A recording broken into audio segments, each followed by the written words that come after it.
कहते हो, आप किसी को ताना देते हो, आप किसी को गाली देते हो, आप किसी को आड़ा टेढ़ा कहते हो, जिसको तुमने अपशब्द कहा, जिसको तुमने ताना दिया, जिसको तुमने गाली दी, वो सामने वाले व्यक्ति को तुम पर गुस्सा आया कि नहीं आया? जम के बोलो जरा, आया ना? तुम किसी को अपशब्द कह रहे हो, तुम किसी को ताना दे रहे हो, तुम किसी को गाली दे रहे हो, तुम किसी को आड़ा टेढ़ा कह रहे हो, तो जिसको तुम अपशब्द कह रहे हो, जिसको तुम गाली दे रहे हो, जिसको तुम ताना दे रहे हो, उसको गुस्सा आता है। जैसे ही तुमने उसको गाली दी वैसे ही उसको गुस्सा आया। जैसे ही तुमने अपशब्द कहा वैसे ही उसको गुस्सा आया। तुम्हारे अपशब्द बोलते ही उसको क्रोध आ जाता है। तुम्हारा आड़ा टेढ़ा बोलते ही उसको क्रोध आ जाता है, गुस्सा आ जाता है। अब जरा विचार करिएगा कि तुम्हारे आड़ा टेढ़ा बोलने पर सामने वाले को क्रोध आ जाता है, तुम्हारे अपशब्द बोलने पर सामने वाले को गुस्सा आ जाता है, तुम्हारे शब्दों से सामने वाले को गुस्सा आ जाता है। जब तुमने अपशब्द कहा तो सामने वाले को क्रोध आ गया, गुस्सा आ गया और वो क्रोधित हो गया। तो जरा विचार करिएगा कि जब हम कुछ बोलते हैं तो सामने वाले को क्रोध आता है, तो जब हम भगवान शंकर का नाम उच्चारण करेंगे, श्री शिवाय नमस्तुभ्यम बोलेंगे, पंचाक्षर मंत्र नमः शिवाय बोलेंगे, षडाक्षर मंत्र ओम नमः शिवाय बोलेंगे, गाली बकने पर, अपशब्द कहने पर सामने वाला जब हमको पलट कर देख सकता है, तो हमारे मंत्र के जाप से भी भोलेनाथ हमें पलट कर देख सकते हैं। भगवान शिव हमको पलट कर देख सकता है, भगवान हमको निहार सकता है। और तेरी कृपा बिना न हिले एक भी अणु, लेते श्वास तेरी कृपा से तनु तनु। बखान क्या करूं मैं रागों के ढेर का, चपटी भभूत में खजाना कुबेर का। हे गंगाधार मुक्ति द्वार ओमकार तू, भोले ओमकार तू। आयो शरण तिहारी शंभु तार तार तू। बखान क्या करूं मैं राखों के ढेर का, चपटी भभूत में है खजाना कुबेर का। हे गंगाधार मुक्ति द्वार ओमकार तू, भोले ओमकार तू। आयो शरण तिहारी शंभु तार तार तू। क्रोध क्यों ना है? आपके शब्द बोलने से सामने वाले को क्रोध आ जाता है कि तुम्हारे मुख से श्री शिवाय नमस्तुभ्यम बोलने से मेरा भोले बाबा भी आ जाता है, मेरा शिव भी आ जाता है। केवल दिखावे से नहीं, शंकर भगवान को दिल से जिसने पुकारा, मेरा शंकर उसके सामने प्रकट हुआ दिल से। और फिर निवेदन है मेरे शंकर को, तुम्हारे दिमाग लगाने की जरूरत नहीं है शिव महापुराण में। फिर निवेदन है जितने भी श्रोता भाई बहन कथा को सुनने के लिए आए हैं, वो अपना दिमाग यहाँ ना लगाएं, यहाँ दिल लगाएं। दिमाग लगाने के लिए घर है और दिल लगाने के लिए शिव महापुराण की कथा। अपने मन को लगाओ।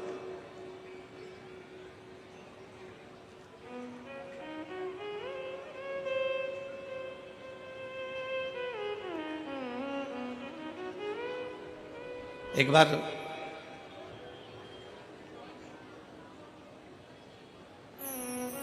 भृगु ऋषि के मन में एक भाव उत्पन्न हो गया कि तीनों देवताओं की परीक्षा ली जाए।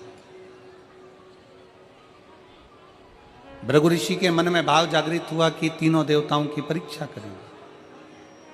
और भृगु ऋषि सबसे पहले ब्रह्मा जी के पास में पहुंचे।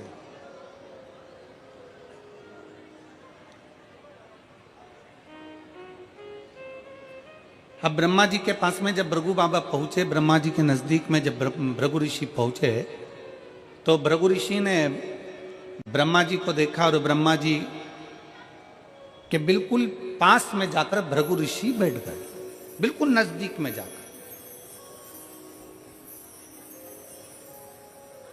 शिव महापुराण की कथा कहती है, कोई अतिथि बैठा हुआ है, कोई बड़ा बैठा हुआ है, कोई बुजुर्ग बैठा हुआ है, कोई घर का वृद्ध बैठा हुआ है, कोई वयो बैठा हुआ है, तो कोई भी आए घर में सबसे पहला ध्यान रखने वाला विषय है कोई बड़ा संत, कोई बड़ा सदगुरु, कोई घर का बुजुर्ग, कोई घर का वृद्ध सोफे पर बैठा है, कुर्सी पर बैठा है। सोफे पर अगर थोड़ी बहुत भी जगह है तो भी कोई अन्य व्यक्ति को उस संत के पास, उस गुरुजन के पास या घर के बुजुर्ग के पास एकदम बिना आज्ञा के नहीं बैठना चाहिए। आज्ञा दे दें, घर के दादाजी कह दें अपने पोते से बेटा यहाँ बैठ जा, बेटे से कह दे बेटा यहाँ बैठ जा, बहू से कह दे ए बहुरानी इधर बैठ जाओ, बहन से कह दे बहन इधर बैठ जाओ, दामाद से कह दे इधर बैठ जाओ, बेटी से कह दिया यहाँ बैठ जाओ, तो भले बैठ जाओ। पर बुजुर्ग बैठा है सोफे के ऊपर, कोई बड़ा संत बैठा है, कोई साधु जन बैठा है, कोई तपस्वी जन बैठा है,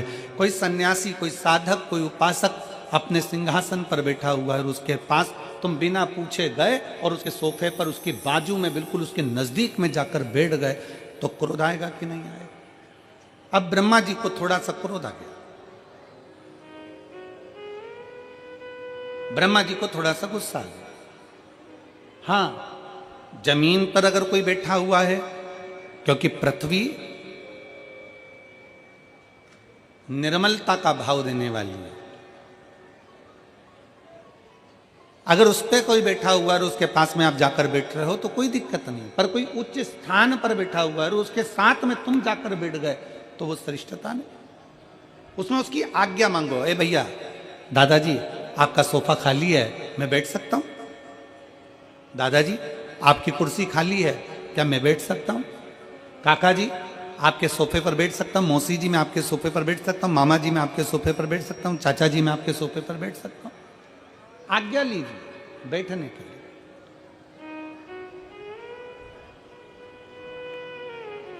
आशीष जी, जब ये बहुत दूर दूर से लोग शिव महापुराण की कथा जब 7 दिन की सुनने के लिए आते हैं,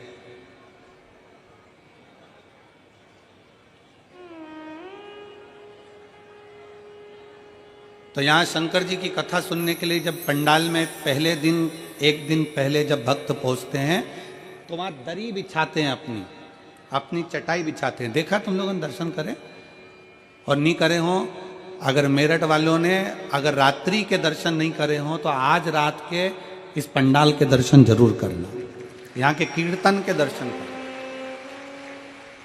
और भगवान ने आपको मोबाइल दिया है तो यहाँ पर जो कीर्तन हो, भजन हो, रात्रि का जो स्मरण हो, उसके वीडियो फोटो आपके भी और उसके भी अपनी सोशल मीडिया पे भी डालना कि हमारे मेरठ में भी शिव महापुराण का सत्संग कैसा हुआ।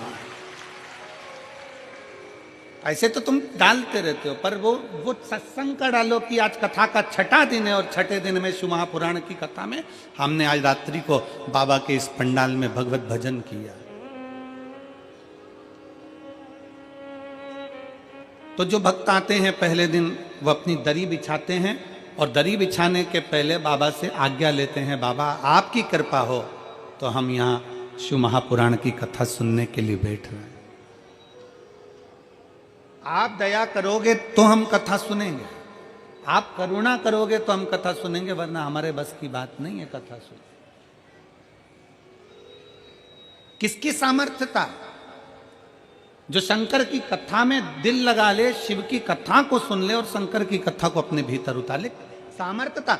सती मैया कथा सुनने गई, मन नहीं लग पाया। उमा कथा सुनने के लिए गई, मन नहीं लगा। कात्यायनी कथा सुनने के लिए गई, मन नहीं लगा। कुष्मांडा कथा सुनने के लिए गई, मन नहीं लगा। स्कंदा कथा सुनने के लिए गई, मन नहीं लगा। पार्वती मैया कथा सुनने के लिए गई तो भी उनके नेत्रों में नींद समा गई थी। शिव महापुराण की कथा सुनना सरल बात नहीं है। अगर दिल लग जाए तो समझ लेना कि शिव ने सुना दी है। भगवान शंकर ने सुना दी तुमको, ये मानकर चलना। अगर मन लग जाए, फिर निवेदन है, शिव महापुराण की कथा में जितनी देर बैठो, शंकर की कथा में जितनी देर बैठो, उतनी देर दिमाग मत लगाना कि मुझे ये करना है, मुझे वो करना है, मैं वहाँ बैठ जाता, मैं आगे बैठ जाता, मैं पीछे बैठ जाता, मुझे तो कुर्सी नहीं मिली, मुझे सोफा नहीं मिला, मैं कहाँ बैठा हूँ, मैं किस जगह पर बैठा हूँ। दिमाग बिल्कुल मत लगाओ। ये कथा को तुम जरा, मैं कहूँगा आस्था चैनल वालों से जरा दिखाइएगा। लोगों को नीचे जगह नहीं मिल रही तो गाड़ियों की छतों पर कहाँ कहाँ चढ़ चढ़ के लोग बैठे हुए हैं, दीवालों के ऊपर ना जाने कहाँ कहाँ जगह मिल गई उनको। ऑटो तक के ऊपर बैठे हुए हैं, कहीं गाड़ियों के ऊपर, कहीं पानी के टैंकरों के ऊपर, कहीं जगह होए तो बैठे व्यक्ति। कथा कथा है, यहाँ दिमाग नहीं लगाना। शिव महापुराण की कथा को जितनी देर श्रवण करने के लिए बैठो, उतनी देर दिमाग नहीं, उतनी देर क्या लगाना है आपको? अपना दिल लगाना। भगवान शंकर को अपना हृदय देना, शिव जी से अपने दिल की बात कहना, शंकर को अपने मन की बात कहना। और शिव को जब अपने दिल की बात कहोगे, मन की बात करोगे, तो शंकर उसको स्वीकार करेगा। यहाँ जितने कथा को सुनने के लिए आते हैं, पहले बाबा से कहते हैं, बाबा आप कथा कहेंगे, हम सुनेंगे, आपकी आज्ञा होगी तो हम कथा सुन पाएंगे, आप आज्ञा करेंगे तो हम रह पाएंगे। वरना घर में ढेर काम आ जाते हैं, कोई ने फोन कर दिया, आना पड़ेगा, जाना पड़ेगा, लोग फोन कर देते हैं, घर पहुंचना पड़ेगा, जरूरी काम आ गया, ये काम आ गया, तो वहां जाना पड़ेगा।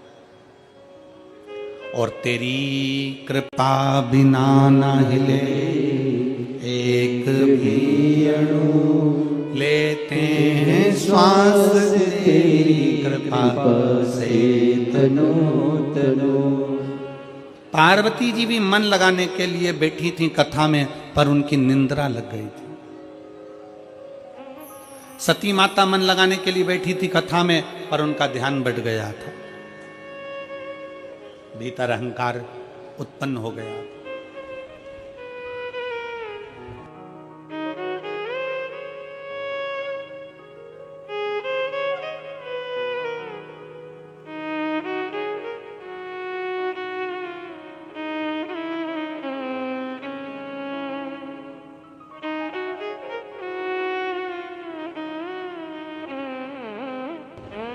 तो ये तो शिव तत्व है। इस शिव तत्व का जो लाभ है, इस शिव तत्व का सबसे बड़ा जो सुख है, वो जीवन का एक आनंद है।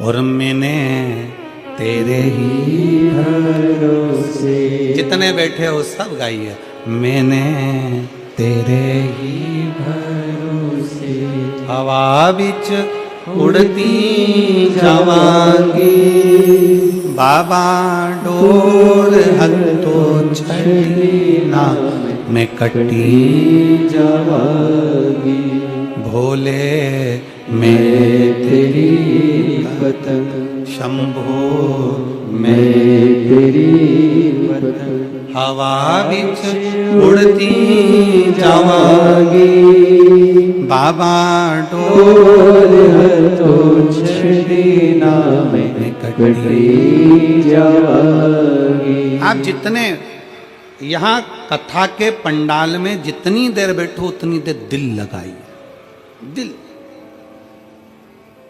मन लगाइए, हृदय लगाइए। आएंगे कई लोग, दिमाग लगाने वाले भी बहुत सारे आएंगे यहाँ पर। जब रुद्राक्ष उत्सव सीहोर में हुआ, तो रुद्राक्ष उत्सव में भी बहुत लोगों ने दिमाग लगाया, ऐसी ऐसी न्यूज़ें फैलाई कि ये मर गए ने, वो जी गए ने, इतनी भीड़ हो गई ने, धक्का हो गई ने, मुक्की हो गई। आखिरी में जब पूरी मीडिया पहुंची, सब कुछ देखा तो एकदम नॉर्मल था। पर दिमाग लगाने वाले ऐसा नहीं है, यहाँ भी पहुंचेंगे, कई कई जगह का ऐसा बना के भेज देंगे कि लोगों को यहाँ तो ये हो गया, वहाँ तो वो हो गया। पर जितने बैठे हैं शिव के भक्त, एक बार जोरदार ताली बजाकर बताओ कि कथा का आनंद है कि नहीं।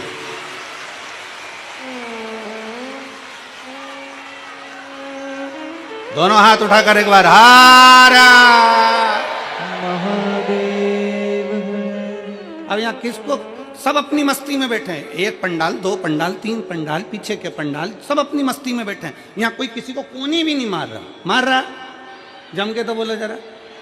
यहाँ कोनी, वो कहते हैं ना, ये तो प्रेम की बात है उद्धव, बंदगी तेरे बस की नहीं है। यहाँ तो दम दम में होती है पूजा, कोनी मारने की भी फुर्सत नहीं है। यहाँ कौन को फुर्सत है? बोल बम का नारा है। यहाँ किसी को फुर्सत नहीं है। यहाँ तो एक लालसा है, रोड पर चलकर जो आ रहे हैं उनको भी एक लालसा है, कहीं जगह मिल जाएगी कथा सुन लूंगी। 15 minute, 20 minute, 5 minute, 10 minute, 1 minute कुछ मिल जाए कथा सुनने को, बस मेरा आनंद हो जाए, बस कथा। और कई ऐसे मिलेंगे जो दिमाग लगाने आएंगे, हमको बैठने की जगह नहीं दी है तो मैं गलत प्रचार करूंगा, कहीं से भी करूं, कैसा भी प्रचार करूंगा और गलत प्रचार करूंगा। मेरे परिवार के लोगों को आगे बैठने का मौका नहीं दिया, मेरे परिवार वालों को अंदर नहीं जाने दिया, अब रुको। और उसने बनाया 2-4 वीडियो और शेयर कर दिया। तो तुम भी मत छोड़ना रे मेरठ वालों, तुम्हारा खुद का मोबाइल किसी मीडिया से कम नहीं है। और मैं धन्यवाद दूंगा यहाँ के इस मेरठ के एक एक पत्रकार बंधुओं को और एक एक सोशल मीडिया वालों को, जिन्होंने इस कथा का खूब आनंद से जनमानस में भेजा। जनमानस में कहीं बैठे हैं पत्रकार बंधु लोग?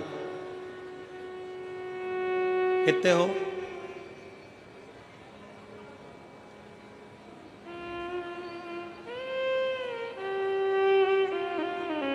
हाथ उठाओ जरा, कितने हैं? आ जाओ ऊपर, आ जाओ, आ जाओ, आ जाओ।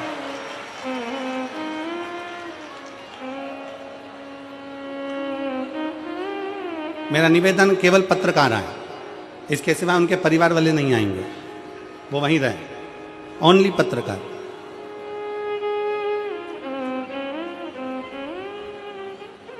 बाबा की कथा में, भगवान शंकर ओघड़दानी की कथा में दिमाग नहीं, भगवान शंकर की कथा में क्या लगाना है?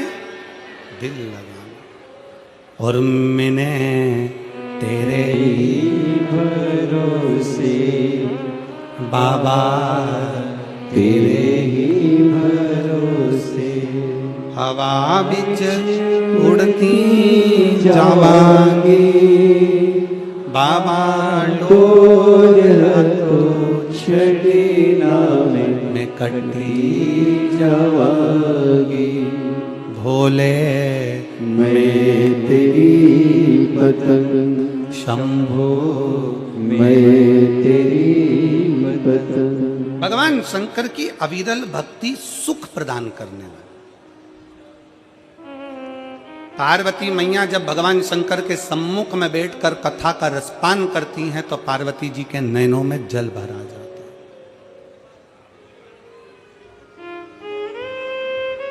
पार्वती जी के नैनों में जल भर आ जाता है, नेत्र में जल। पार्वती क्यों? पार्वती जी के नैनों में जब कथा सुनने के लिए बैठ रही थी तो जल इसलिए भरा गए। 2 चीजें पार्वती जी के नैनों में आई थी, एक जल भरा गया था, फिर निंद्रा भी समा गई। पार्वती जी के नैनों में कथा चालू होने के पहले जल इसलिए आ गया था क्योंकि पार्वती जी को अपने पूर्व जन्म का भान होता गया। मैं सती बनी थी, कुंभज ऋषि के यहाँ कथा सुनने के लिए गई थी। कथा सुनने के लिए जब मैं कुंभज बाबा के यहाँ पहुंची तब उस जगह पर मेरा मन कथा में नहीं लगा था, मेरे भीतर अहंकार आ गया था और कथा मुझसे छूट गई थी। फिर पार्वती जी को उमा बनी और उमा बनकर भगवान महेश के साथ में कथा सुनने के लिए गई थी, तब मन नहीं लगा था कथा। फिर माता पार्वती कात्यायनी बनी, भगवान शंकर के साथ कथा सुनने के लिए गई। फिर माँ भगवान शंकर बगला मुख बने और पार्वती मैया बगला मुखी बनी। याद आया कि मैं कथा सुनने के लिए गई थी, नहीं सुन पाई। भगवान शंकर कमल बने और पार्वती मैया कमला बनी। पार्वती जी के स्मरण में आया, मैं कमल के साथ में भगवान शंकर के साथ कथा सुनने के लिए गई थी, सुन नहीं पाई।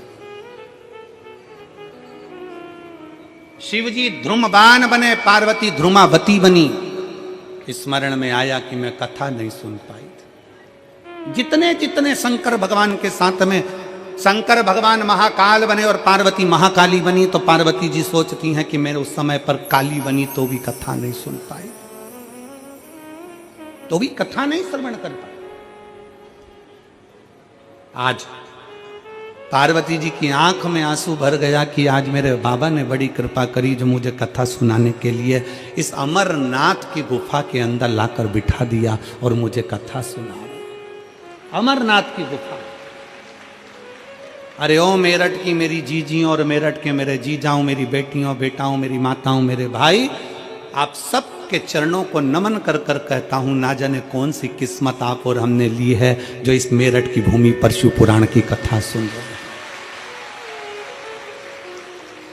जिस भूमि पर बेलकेश्वर महादेव विराजमान है, जिस भूमि पर ओगणनाथ विराजमान है, जिस भूमि पर मेरठ के चारों तरफ शंकर भगवान के प्राचीन प्राचीन मंदिर विराजमान हैं, और आज भी मेरठ की पवित्र भूमि शंकर के एक एक शिवलिंग से समाहित है। ये वो मेरठ की भूमि है। ये वो मेरठ की धरा है।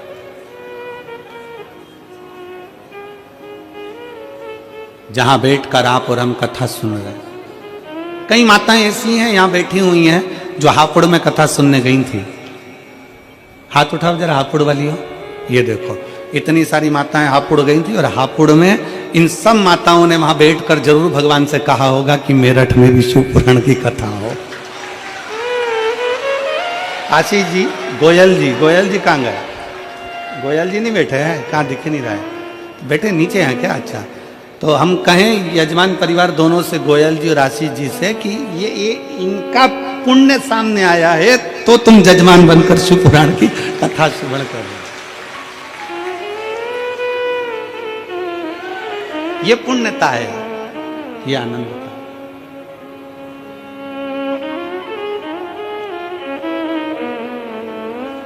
वो कहते ना, कोई पिछले जन्म के अच्छे कर्म मुझे बाबा तेरा, कोई पिछले जन्म के अच्छे कर्म मुझे बाबा तेरा, जहाँ सारी दुनिया झुकती है, जहाँ सारी दुनिया झुकती है, ये आली दरबार मिला, मुझे भोले तेरा द्वार मिला।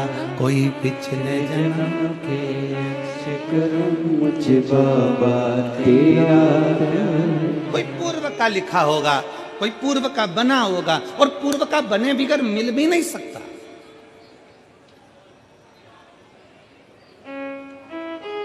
कलकत्ता में अपन ने सुना था, पूर्व का कर्म हमारा, पूर्व का कर्म। एक पंडित जी पूजन करते थे, उनका हाथ क्यों कटा? पूर्व का कर्म था कि कोई मार्ग बता दिया होगा।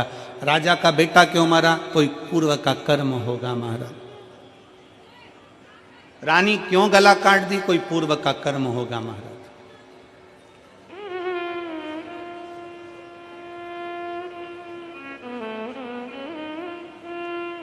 और केवल आप और हम नहीं, शिव महापुराण की कथा कहती है कि पूर्व के कर्म का भोग तो परमात्मा को भी भोगना पड़ता है, परमात्मा को भी भोगना पड़ता है। शंकर भगवान ने सूर्यदेव के पुत्र यमराज के प्राण हर लिए थे, यम के प्राण हर लिए थे।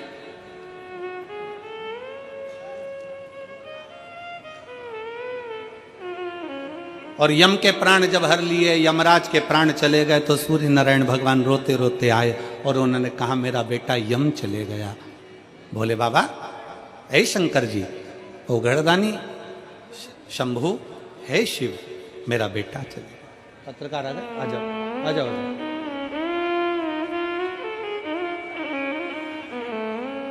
मेरा बेटा यम चले गए, मेरा बेटा।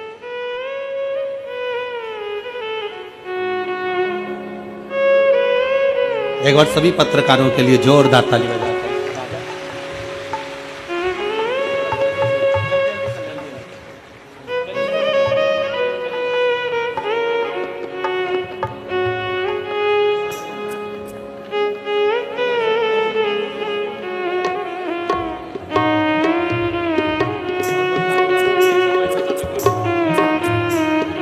जोरदार ताली बजाइए जिनकी कलम हर पल हर घड़ी शिव तत्व को मेरठ की भूमि पर देती है।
दोनों हाथ उठाकर हर हर महादेव।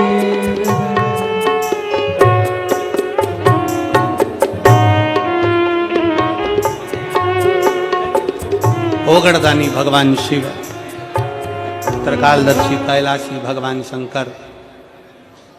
पार्वती मैया के मन में ये भाव इसलिए नयनों से जल बह रहा है माता पार्वती के नयन से कि मैंने इतने जन्म गंवा दिए और हर जन्म में मुझे कथा सुनने को मिली, पर मैं कथा सुनने जा नहीं पाई, मेरा दिल नहीं लगा पाया। कितने जन्म मैंने निकाल दिए और हर जन्म में मैंने कथा सुनने का प्रयास किया, पर कथा श्रवण नहीं कर पाया। कितने जन्म, एक जन्म की तो बात ही नहीं। कितने कितने जन्म निकाल दिए माँ ने, कितने जन्म।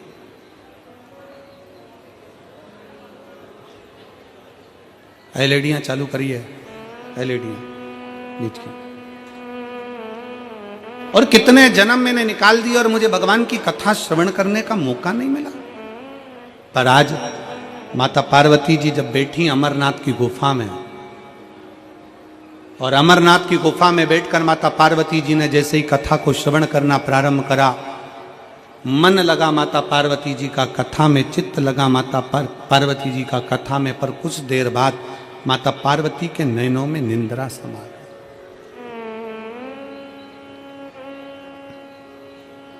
पार्वती जी के नयनों में निंद्रा समा गई,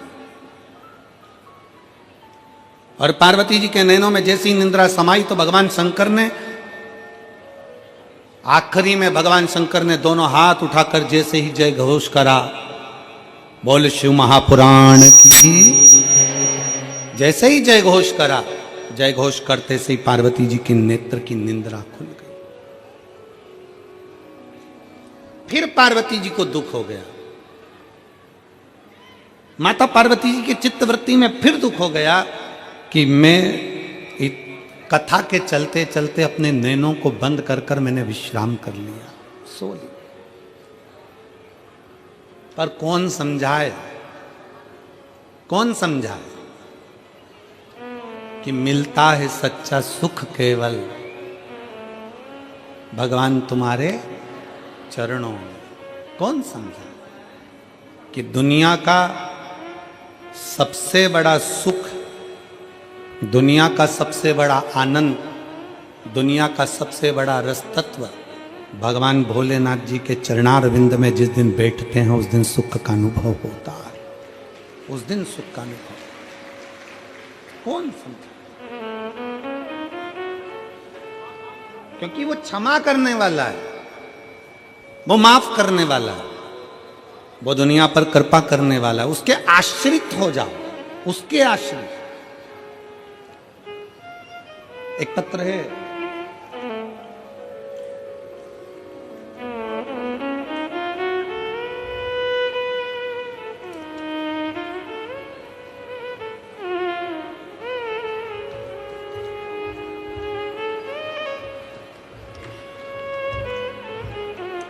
और ठंड में पंखा भेजा है। अब ये गर्मी में भेजती तो काम भी आता हो।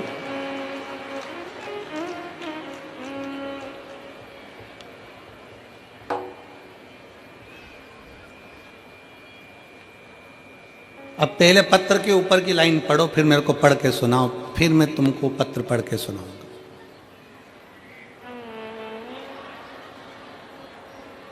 पढ़ के सुनाओ जल्दी से। ठीक है, अब पत्र सुनेंगे। मेरा नाम ज्योति त्यागी है, गांव फलोदा, जिला मुजफ्फरनगर की निवासी हूँ। कहीं बैठी हो ज्योति जी त्यागी जी? कहीं बैठी हो तो हाथ हिला सकती हैं, और अगर आई हो तो हाथ हिलाएं, और कहीं बैठी हो तो एक बेलपत्र लेने जरूर पधारें। मेरा नाम ज्योति त्यागी है, गांव फलोदा, जिला मुजफ्फरनगर की निवासी हूँ। मेरे पति का नाम सचिन त्यागी है। एक लोटे जल का मैं क्या वर्णन करूं गुरुदेव। पत्र को साथ में पढ़िएगा आप लोग। सन 2021 में मेरे पति को अचानक गले में दर्द हुआ। डॉक्टर को दिखाया, जांच कराई तो पता चला कि उन्हें कैंसर है। डॉक्टर ने ऑपरेशन का बोल दिया, ऑपरेशन भी हो गया। गले में जख्म होने के कारण कुछ खा नहीं पाते थे, केवल लिक्विड ही पी पाते थे। हम चिंतित रहने लगे। फिर मम्मी ने आपकी कथा के बारे में बताया। जून 2023 में हम सीहोर गए, वहां से रुद्राक्ष लाए। आपके बताए अनुसार हमने सब दिया। जब दोबारा जांच कराई तो पता चला कैंसर लीवर में पहुंच गया है। जरा पत्र पर ध्यान देंगे, कैंसर लीवर में पहुंच गया। अब डॉक्टर ने भी ना इलाज कर दिया। फिर दूसरे डॉक्टर से सलाह ली, उन्होंने कहा 3 इंजेक्शन का बोल दिया, और अस्पताल ले गए। डॉक्टर ने उनको वेंटिलेटर पर रख दिया। मैंने तभी रुद्राक्ष हाथ में उठाकर विनती की, बाबा तेरे ही भरोसे हम, वो एक लाइन इन्होंने लिखी है, तेरे ही भरोसे हम बीच उड़ती जावेंगे बाबा, डोर हथ तो छड्डी ना। बाबा की ऐसी कृपा हुई। हमको मन में दुख हुआ कि रुद्राक्ष का दल देने पर भी ऐसा क्यों हुआ। फिर हम बाबा को हाथ में रुद्राक्ष लेकर बाबा को कहने लगे, और बाबा से विनती करी, बाबा कुछ भी करो ठीक करिएगा। पंडाल में हापुड़ की कथा में पहुंच गए, और हापुड़ की कथा के पंडाल में बैठकर कथा सुनी। और आज मैं छाती ठोक कर कहती हूं, पंडाल में बैठकर जो मांगा जाता है बाबा सुनता है। आज मेरा पति का कैंसर मुक्त हुआ है। आज मेरे पति का कैंसर मुक्त हो गया। मैं यहाँ बाबा को दिल से धन्यवाद देने के लिए इस कथा के पंडाल में पहुंची हूँ। नाम है ज्योति त्यागी, गांव फलोदा, जिला मुजफ्फरनगर की निवासी हूँ। पंखा भी है। एक शिव पर करा गया भरोसा, एक शंकर पर करा गया विश्वास। एक शिव पर करी गई दृढ़ता। क्या देगा, कैसे देगा, कब देगा पता नहीं, पर इतना विश्वास तो है, इतना भरोसे से कर सकते हैं कि खाली ना जाता कोई दर से तुम्हारे, खाली न जाता कोई दर से तुम्हारे, मैं भी खड़ी हूँ नंदी बाहें पसारे, अपने हृदय से लगा लो गिरा जा रहा हूँ, उठा लो अपने दर से अब तो ना टालो, गिरी जा रही हो, उठा लो उठा लो। आप बाबा से अपने मन की बात कहने के लिए आए हो। इस कथा के पंडाल में लाखों की संख्या में पहुंचे हो और विश्वास से कहते हैं कि बाबा 3 महीने के अंदर जो मांग कर जा रहे हो वो देगा जरूर। हम जानते हैं जगह नहीं है पंडाल में, ग्राउंड में कहीं जगह नहीं है, सब भरा पड़ा है, जगह नहीं है, पर विश्वास, भरोसा, दृढ़ता, आपका भरोसा।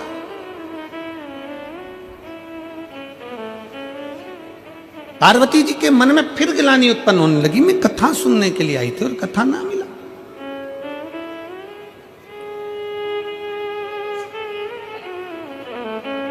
मैं सो गई, निंद्रा लग गई, मेरी चित्तवृत्ति फिर रह गई। जिस दिन 7 दिन में से अगर 1 दिन की विष्णु महापुराण की कथा पंडाल में अगर आपको सुनने को मिल जाए, समझ लेना कि कहीं शंकर जी ने तुम्हारा हाथ पकड़कर तुम्हें खींचने की तैयारी कर ली। कहीं मिल जाए। एक पत्र है, एक तो निवेदन है, ऐसा डिजाइन में पत्र मत बनाया करो। अब क्या क्या पढ़ूं और कहां से शुरू करूं, ये तो उसी में का हाल है। एक व्यक्ति नाई की दुकान पर गया और नाई की दुकान पर जाकर बैठ गया, और जैसे ही नाई की दुकान पर बैठा तो नाई को गुस्सा आ गया, क्योंकि नाई ने देखा कि उसकी खोपड़िया पे केवल 8 बाल थे। इतना गुस्सा आया नाई को, तो नाई गुस्से में पूछा,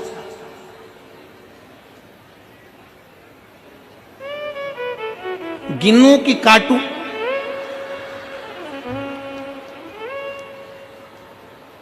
वो व्यक्ति बोला, कलर कर दे। अब तू बोल रहा है गिनूं कि काटूं, तो तू कलर ही कर दे, इससे बड़ा करो क्या? अब ये इतना बड़ा पत्र, अभी कहां से शुरू करूं तुम बताओ? अच्छा, ईमानदारी की बात है, चलो फिर भी पढ़ेंगे, ठीक है। मैं कविता महेश्वरी, मेरठ गौरीपुरा से हूं। कहीं बैठी हो कविता महेश्वरी, मेरठ गौरीपुरा से कहीं बैठी हो तो हाथ हिला सकती हैं। कहीं बैठी हो तो हाथ हिलाइएगा। आप ही हैं? आ जाओ, एक बेलपत्र ले जाना, आ जाइए। मैं कविता महेश्वरी, मेरठ गौरीपुरा से हूँ। मेरे पति का नाम मुकेश महेश्वरी है। मेरे पति मुकेश महेश्वरी पिछले 4-5 वर्ष से स्वास्थ्य संबंधी समस्या से परेशान थे। अक्सर उनकी तबीयत सही नहीं रहती थी और डॉक्टरों को, वो हमको भी समझ में नहीं आ रहा था कि हो क्या रहा।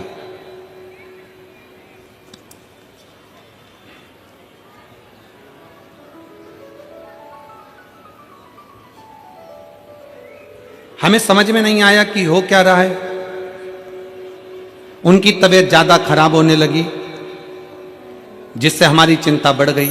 हमने उन्हें डॉक्टर को दिखाया, तब डॉक्टर ने बताया कि उनकी दोनों किडनी सही से काम नहीं कर रही और उन्हें क्रॉनिक किडनी डिजीज CKD है।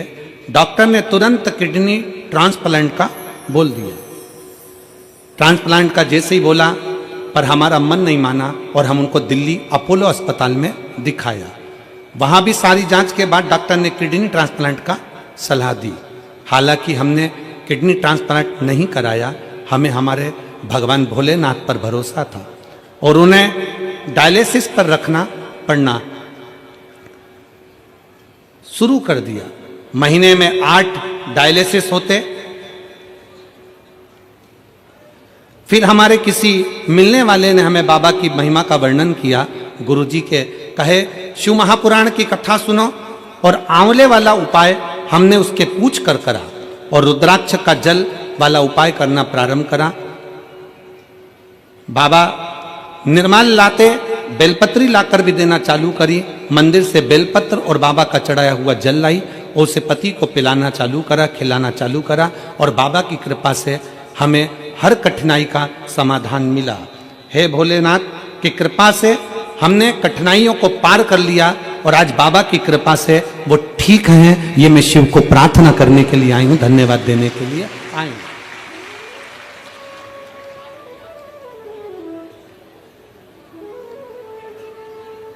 जो डायलिसिस हफ्ते में एक बार होता था, बाबा का रुद्राक्ष का जल पीने से वो डायलिसिस अब महीने में एक हो गया। मैं बाबा को प्रणाम कर कर धन्यवाद देने आई हूं कि अब धीरे धीरे डॉक्टर बोल रहे हैं कि किडनी ने काम करना प्रारंभ कर दिया। मैं शिव को नमन करने के लिए, ये शिव तत्व है, ये ओघड़ी है शंभु, ये त्रिकालदर्शी कैलाशी अविनाशी है। एक विश्वास, आ जाओ, एक भरोसा।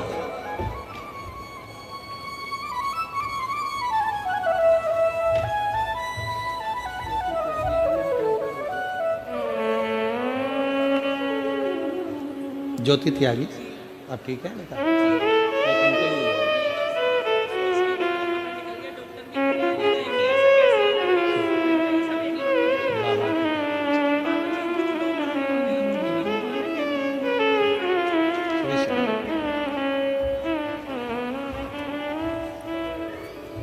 पीछे की एलईडियां चालू करवाइए। शिव तत्व की प्राप्ति हो। शिव महापुराण की कथा कहती है जितना विश्वास आप बाबा देवादिदेव महादेव पर करेंगे, भगवान शंकर को एक लोटा जल समर्पित कर कर भगवान शंकर से अपने मन की बात कहेंगे, मेरा ओघड़नाथ, मेरा शिव, मेरा त्रिकालदर्शी कैलाशी विनाशी, उसको स्वीकार करें। मिल जाए कथा श्रवण करने को तो साधुता दीजिए। आदर करना ना भूलें। भृगु बाबा ब्रह्मा जी के पास में जाकर बैठ गए, एकदम नजदीक में जाकर भृगु ऋषि के बिल्कुल, भृगु ऋषि ब्रह्मा जी के बिल्कुल करीब में जाकर बैठ। और जब ब्रह्मा जी ने देखा तो ब्रह्मा जी को थोड़ा सा क्रोध आया कि मुझसे बिना पूछे, बिना आज्ञा के, बिना बोले आकर बैठ गए। कम से कम मुझे बोलना तो था, मुझसे पूछना तो था।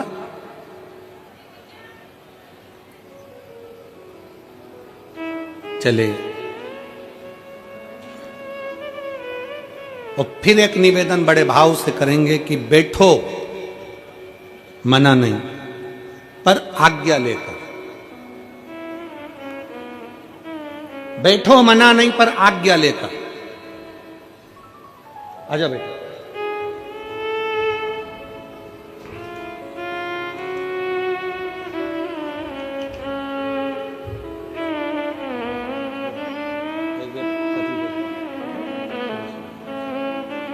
कविता जी महेश्वरी।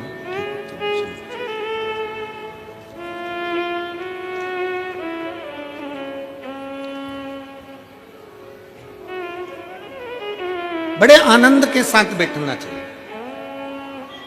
पर कोई आदरणीय बैठा है, कोई बड़ा बैठा है, कोई सत्कार करने वाला बैठा है, कोई साधु जन है, कोई सन्यासी जन है, कोई तपस्वी जन है, कोई साधक है, कोई उपासक है, उसको भी सम्मान देना चाहिए। भृगु ऋषि वहां से चल दिए। अब सीधे भृगु बाबा पहुंच गए तीनों देवताओं के पास, जाते जाते भगवान शंकर के पास, ओगड़दानी के। और शिव शिव है बैठे थे। 33 कोटि देवताओं में सबसे ज्यादा अगर सम्मान करने वाले कोई देव हैं तो वो देव अधिदेव महादेव हैं। अगर एक भूत भी आता है तो मेरे शंकर भगवान उसको भी नमन कर कर उसका आदर करते हैं।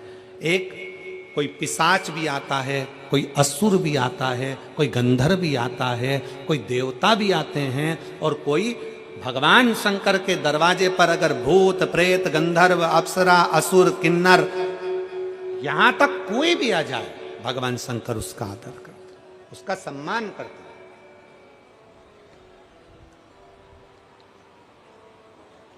कौन होगा संसार में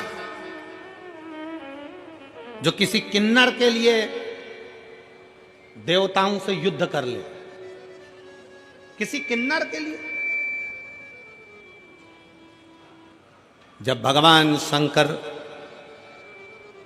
अपना अर्धनारीश्वर स्वरूप का दर्शन दिए, ब्रह्मा जी से कहा गया कि तुम सृष्टि को आगे बढ़ाओ, तो ब्रह्मा जी भगवान शंकर के अर्धनारीश्वर स्वरूप को जान नहीं पाए थे। शंकर भगवान ने कहा था कि आधे पुरुष आधे स्त्री बनाना, 4 पुरुष बनाओ तो 4 स्त्री बनाओ, 5 पुरुष बनाओ तो 5 स्त्री बनाओ, 10 पुरुष बनाओ तो 10 स्त्री बनाओ। ब्रह्मा जी इस बात को जान नहीं पाए थे और ब्रह्मा जी अर्धनारीश्वर स्वरूप का दर्शन देखकर समझ गए कि आधा आधा बनाना है, तो उन्होंने एक ही व्यक्ति को आधा पुरुष आधा स्त्री बना दिया था, तो वो किन्नर उत्पन्न हो गए। और जब किन्नर उत्पन्न हुए, पूरी पृथ्वी पर किन्नर ही किन्नर दिखने लगे, तब भगवान नारायण भगवान शंकर जी के साथ आ रहे थे और नारायण ब्रह्मा जी की बनाई सृष्टि को देखकर हंस दिए और हंसते से ही बोले, गजब कर दिया ब्रह्मा जी, तुमने पूरी सृष्टि में किन्नर ही किन्नर कर दिया। जैसे ही भगवान नारायण हंसे, हंसते से ही भगवान शंकर को क्रोध आ गया कि सृष्टि ब्रह्मा जी ने बनाई है और आप उस पर हंस रहे। हे नारायण, भगवान विष्णु, तुम ब्रह्मा जी की बनाई हुई सृष्टि पर हंसे हो, इसलिए तुम्हें भी एक बार पृथ्वी पर जाकर किन्नर बनना पड़ेगा। भगवान नारायण को भी भगवान शंकर ने कह दिया था कि तुम्हें पृथ्वी पर जाकर किन्नर बनना पड़ेगा, तुम्हें पृथ्वी पर जाकर किन्नर बनना पड़ेगा। और शिव महापुराण की कथा कहती है,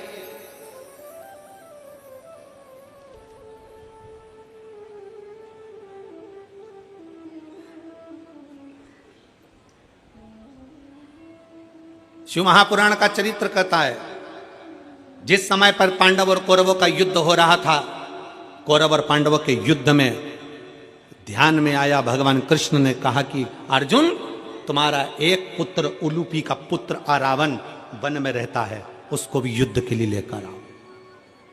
अर्जुन उसको युद्ध के लिए लेकर आ गए, अर्जुन उसको युद्ध के लिए लाए। पर अर्जुन युद्ध के लिए लेकर आए और युद्ध के लेकर आने के लिए क्यों? क्योंकि कुरुक्षेत्र की भूमि चंडी की भूमि थी। इस कुरुक्षेत्र की भूमि पर सबसे पहले बलि चढ़ाना थी। और बलि किसकी चढ़ाना है? क्योंकि कुरुक्षेत्र की भूमि ने कह दिया था, चंडी ने कह दिया था, एक बलि कौरव की लूंगी, एक बलि पांडव की लूंगी। कौरवों में से तो 100 थे, उन्होंने कहा एक को देवी देंगे तो 99 बचेंगे, पर पांडव में तो 5 थे, अगर एक भी चले गया तो फिर 4 ही बचेंगे। भगवान कृष्ण ने कहा, अर्जुन तू तेरे बेटे को लेकर आ, रावण को लेकर आए, उलूपी के पुत्र को लेकर आए। रावण को लाकर खड़ा कर दिया। रावण को मालूम पड़ा कि मेरी बलि चढ़ना है। भगवान कृष्ण के पास रावण ने खबर कर दी कि द्वारकाधीश से कहना, द्वारकानाथ मैं अपनी बलि चढ़ाने को तैयार हूं, पर मैंने सुना है अगर कोई कुंवारी अवस्था में मर जाता है तो ना उसे नरक मिलता है ना उसको स्वर्ग मिलता है। अगर कोई कुंवारी अवस्था में मर गया, कोई कुंवारा मर गया, तो वो ना तो नरक जाता है ना स्वर्ग जाता है, वो आहूत माना जाता है। हमारे मारवाड़ियों में एक नाम चलता आहूत। आहूत मतलब वो कुंवारा चले गया, कुंवारी अवस्था में चला, उसकी गति नहीं है, ना उसको पिंड मिल रहा है, ना उसको तर्पण मिल रहा है, ना उसको जल मिल रहा है, ना भोज मिल रहा है, वो तड़पता रहता है।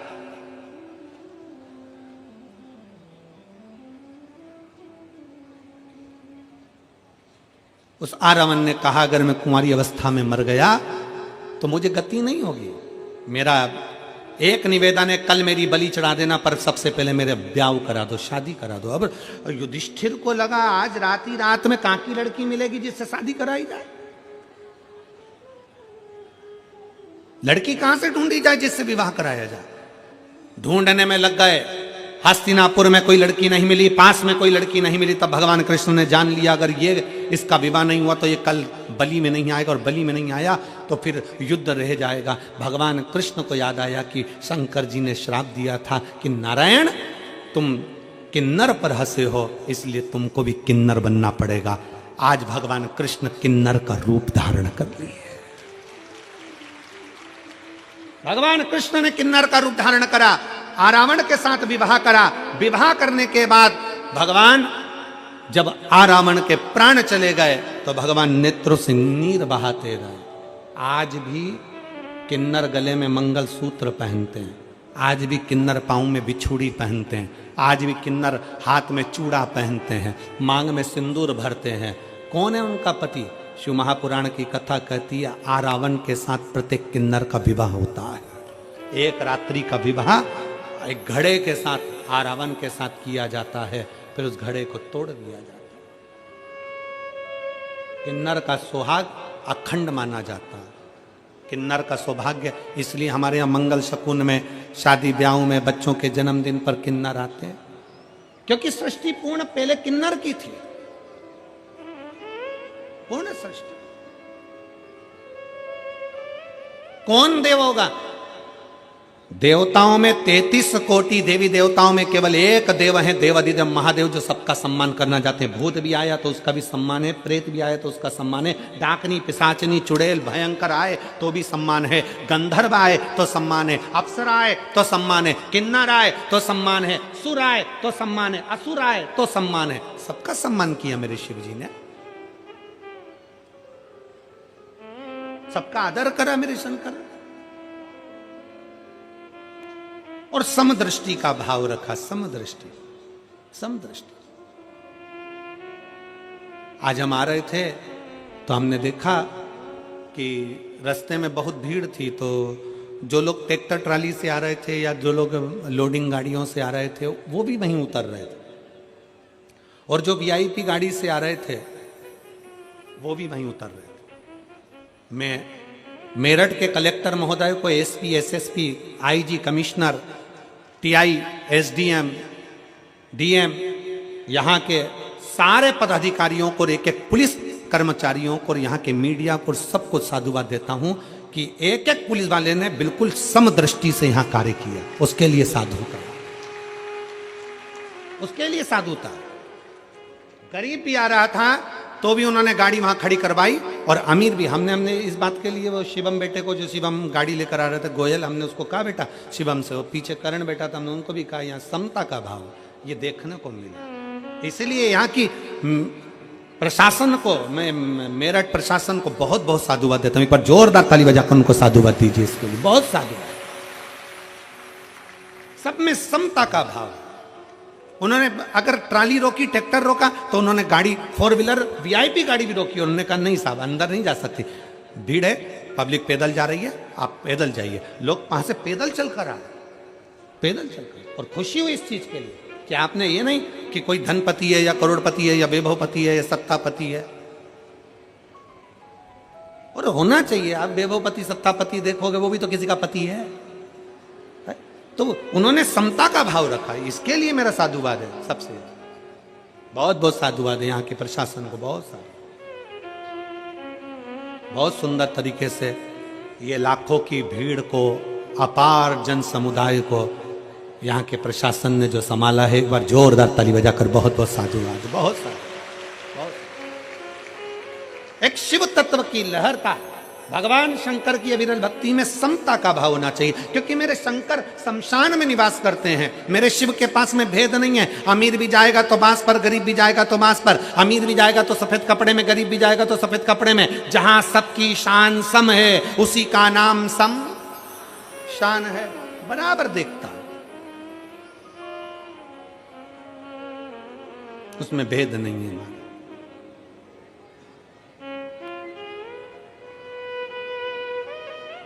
भृगु बाबा आए, शंकर भगवान के सामने भृगु ऋषि आ गए, और जैसे ही आए भगवान शंकर अपने सिंहासन छोड़ दिए। भगवान शंकर अपने स्थान से उठकर खड़े हो गए, और भगवान शंकर स्थान से खड़े होकर भृगु ऋषि के हाथ जोड़कर कहते, आओ भृगु बाबा, आइए, आपका स्वागत है।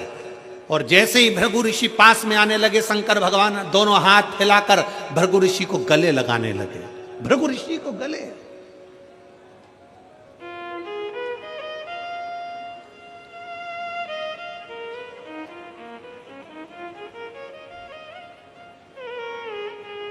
शिव महापुराण की कथा कहती है, विद्वान से ज्यादा श्रेष्ठ होता है विद्यावान। कौन? जम के बोलो। विद्यावान।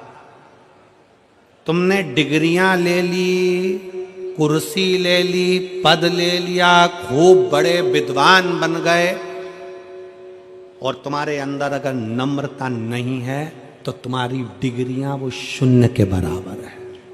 तुम्हारी डिग्रियां शून्य के बराबर है। विद्वान से बड़ा होता है विद्यावान। इसलिए हनुमान जी महाराज को कहा जाता विद्यावान, गुणी, अति चातुर, राम काज करीबे को आतुर। हनुमान जी को विद्यावान कहा गया, विद्वान नहीं। हनुमान जी विद्वान नहीं कहे गए।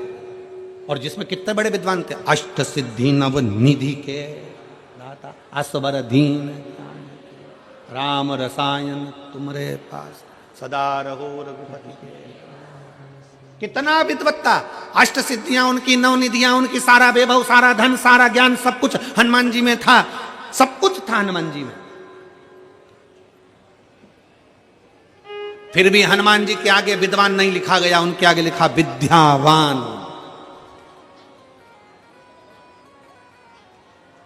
एलईडी वालों उनसे निवेदन है, एलईडी का ध्यान दीजिए थोड़ा। मेरा माताओं से निवेदन है, अगर एलईडी नहीं चल रही है तो सावधानी से कथा सुनिए। हो सकता है भीड़ के कारण बस पिन वगैरह निकल जाती है, तो हो सकता है। विद्वान और विद्यावान दोनों में, दोनों में। शिव पुराण कर रही है, भगवान शंकर की कथा कर रही है, शंकर जी का पावन चरित्र कर रहा है, भगवान शिव का पवित्र चरित्र कर रहा है, शिव महापुराण की कथा कर रहा है। अगर भगवान ने आपको अच्छा पद दिया है, आपको अच्छी कुर्सी दी है, आपको अच्छी प्रतिष्ठा दी है, आपको अच्छी सत्ता दी है, आप बहुत पढ़े लिखे हो, बहुत विद्वान हो, तो निवेदन है उस विद्वान के साथ में तुम विद्यावान भी बनो। अगर कोई आए, कोई साधारण भी आए ना, तो उसको झुक कर प्रणाम करना प्रारंभ करो। ये विद्यावान की निशानी है, विद्यावान की निशानी। क्यों कहा हनुमान जी को विद्यावान? क्यों कहा? केवल एक कारण से कहा था। जब हनुमान जी पहली बार ब्राह्मण का रूप रखकर राम जी जब वन में आए थे, सीता जी को खोजते खोजते किष्किंधा के पास पहुंचे थे, तब हनुमान जी महाराज ब्राह्मण का, संत का रूप रखकर राम जी के सामने हाथ जोड़कर प्रणाम कर रहे थे। दुनिया के लोगों ने कहा कि ब्राह्मण होकर क्षत्रिय के हाथ जोड़ता है। अरे समझने वाला विषय है। हनुमान जी सामने क्षत्रिय के हाथ नहीं, हनुमान जी अंदर बैठे राम जी के हाथ जोड़ रहे थे। सामने खड़े हुए राम को भीतर के राम से मिला रहे थे। ये वही राम है जो मेरे दिल में बसता है। लोगों को लगा प्रणाम कर रहा है, पर वो यहाँ के राम को वहां के राम से मिलाने का प्रयास कर रहे थे। इसी को कहते विद्यावान गुणी अति चातुर। इसी को कहते विद्यावान गुणी। इसको विद्वत्ता कहते, इसको श्रेष्ठता कहते। और फिर निवेदन है, शिव महापुराण की कथा कहती है, भगवान शंकर का चरित्र कहता है, शिव तत्व कहता है कि विद्वान और विद्यावान दोनों में बहुत अंतर है। निवेदन है फिर कि हमें विद्वान नहीं, हमें विद्यावान बनना है। और विद्यावान का सबसे बड़ा लक्षण होता है कि उसके भीतर की नम्रता। विद्यावान का सबसे बड़ा लक्षण होता है उसके भीतर की कोमलता। विद्यावान का सबसे बड़ा लक्षण होता है उसके भीतर की श्रेष्ठता। विद्यावान का सबसे बड़ा लक्षण होता है कि वो सम्मुख में जो आया हुआ है उसको प्रणाम करना, उसको नमन करना, उसको गले से लगाना, उसको हृदय से लगाना, उसको श्रेष्ठता से लगाना। हर हर शंकर भगवान सब कुछ वही कर रहे हैं। भृगु ऋषि आए सामने, शंकर भगवान ने बाहें फैला ली, बाएं। और देव शंकर को सबसे ज्यादा क्या दे, क्या शिव को श्रेष्ठ।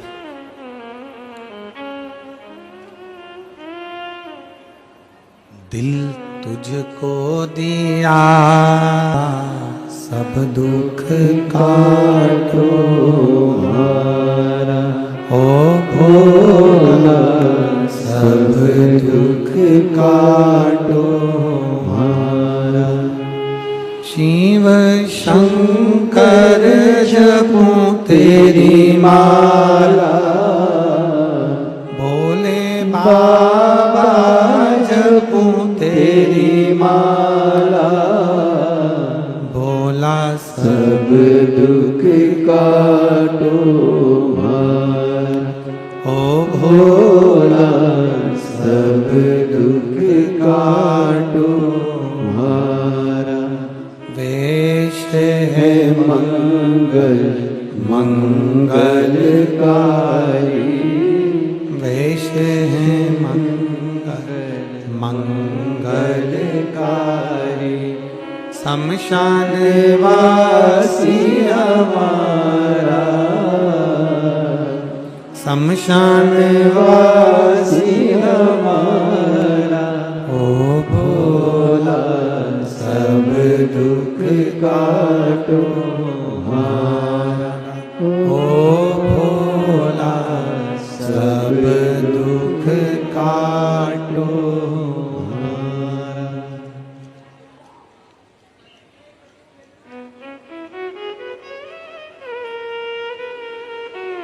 बाबा देवादिदेव महादेव भगवान शिव की कथा कर रहे। भृगु ऋषि भगवान शंकर के सामने जाकर खड़े हो गए। बाबा ने अपनी दोनों भुजाएं फैलाई। बाबा अपनी दोनों बाहें फैलाते। ब्रह्मा जी ने बाहें नहीं फैलाई। और अभी आप आगे कथा सुनेंगे, भगवान विष्णु ने भी बाहें नहीं फैलाई। बाहें किसने फैलाई? जम के बोलो जरा, देवाधिदेव बाप है।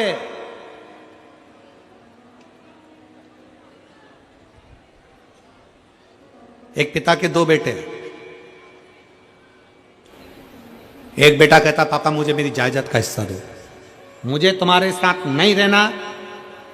तुम आज की सोच के हो, मैं तुम पुरानी सोच के हो, मैं आज का सोच का हूं, मैं आज के विचार का व्यक्ति हूं, मुझे तुम्हारे साथ नहीं रहना, मेरी जायदाद का हिस्सा दो। अब भी कि अभी मुझे मेरी प्रॉपर्टी चाहिए। पिताजी ने वकील बुलवाया। वकील साहब से कहा, सर मेरा बेटा जायदाद का हिस्सा मांग रहा। वकील साहब ने कहा, आपके कितने बेटे हैं? कहा, 2। मेरा ये बेटा जायदाद का हिस्सा मांग रहा है। तुम्हारा बड़ा बेटा भी जायदाद मांग रहा है क्या? नहीं, वो मना कर रहा है, मेरे को नहीं चाहिए। एक काम करो, वकील साहब बोले, 3 हिस्से प्रॉपर्टी के करो, एक तुम्हारा, बड़े बेटे का, छोटे बेटे का। ठीक है। छोटे बेटे को जायदाद का हिस्सा दिया। वो शहर चले गया। छोटे से गांव से निकलकर बड़े शहर में गया तो शहर में जाते से ही उसके 3 मित्र बन गए। पहला ताली, दूसरा थाली, तीसरा प्याली। कौन कौन से बने? जम के बोलो जरा। ताली, ताली मतलब प्रशंसा करने वाले, वाह वाह वाह, जोरदार, बहुत बढ़िया, और कर, मतलब गलत काम में डुबाना। दूसरे नंबर पर है थाली मित्र, होटल में ले जाकर खिलाने वाले। इसलिए खिलाते हैं कि आज हमारे पैसे से खिलाएंगे, कल इसका पूरा धन हम ही जीम जाएंगे। थाली मित्र। और तीसरे नंबर पर जम के बोलो जरा, प्याली मित्र। अपने पैसे से पीना सिखाते हैं। जब आदत हो जाती है, लत लग जाती है, तब उसके पैसे से खुद पीते हैं और उसको बर्बाद कर देते हैं। ये 3 मित्र हैं। 3 मित्र। नशे से मुक्त हो,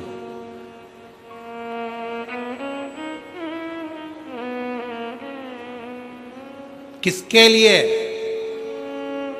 शराब का नशा छोड़ दो, गांजे का नशा छोड़ दो, चिलम का नशा छोड़ दो, जो व्यर्थ के नशे हैं उसको छोड़ दो, तंबाकू, गुटखा, पाउच छोड़ दो। किसके लिए? सियोर वाले महाराज के लिए नहीं,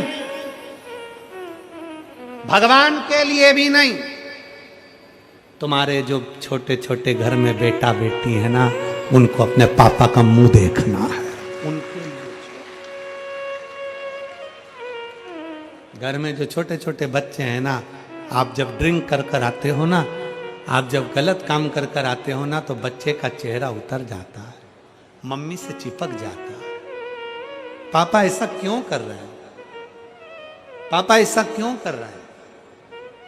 बच्चा मम्मी से चिपकता है, दादा से दादी से चिपकता है। पापा ऐसा क्यों कर रहे हैं?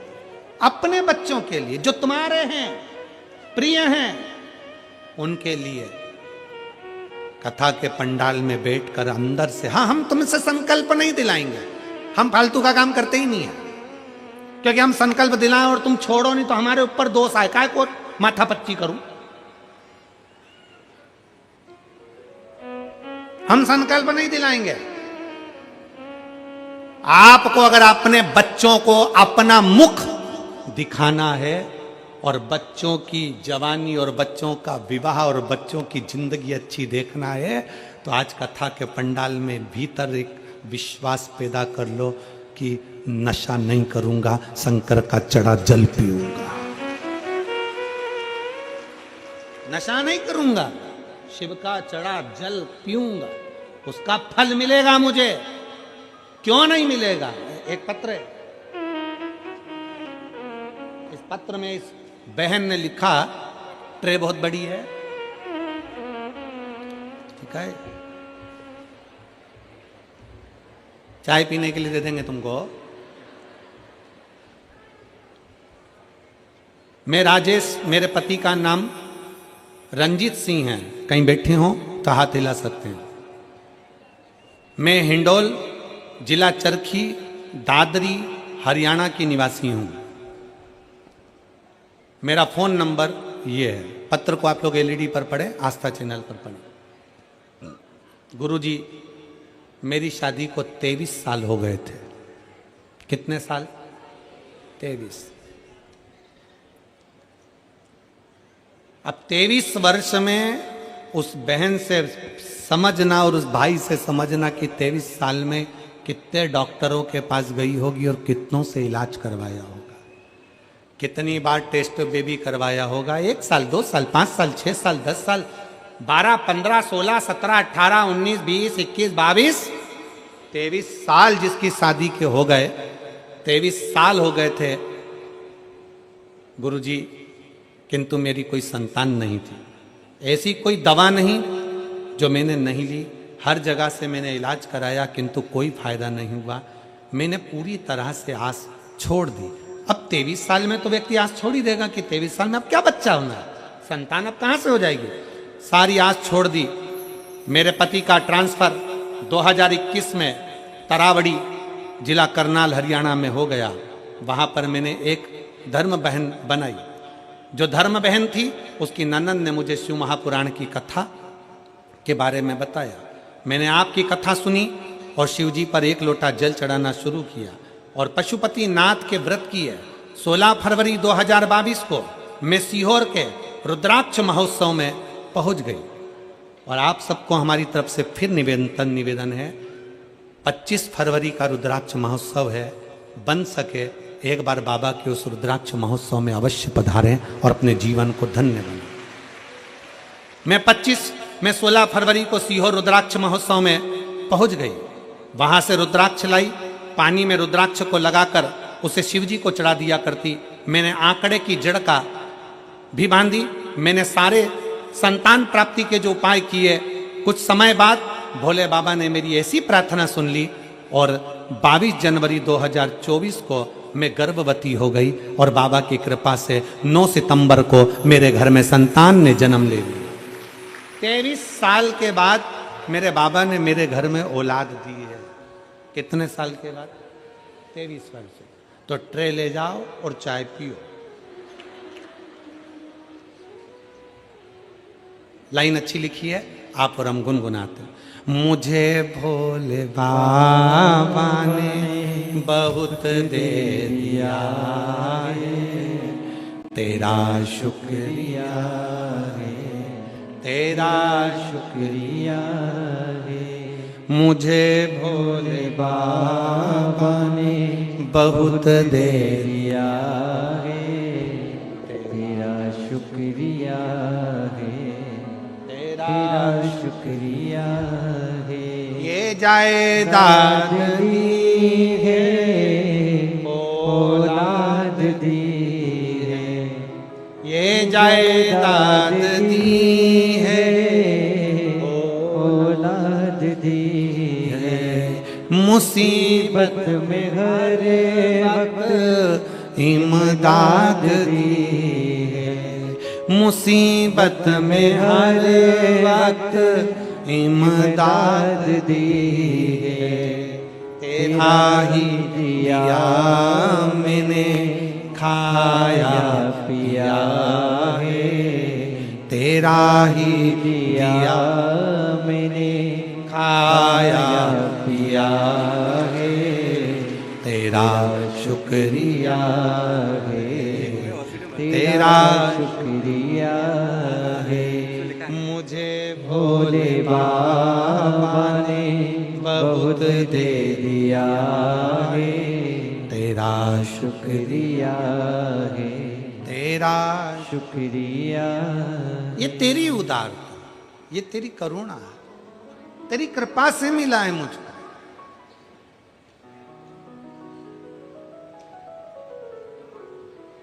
तेरी करुणा से प्राप्त हुआ है मुझको।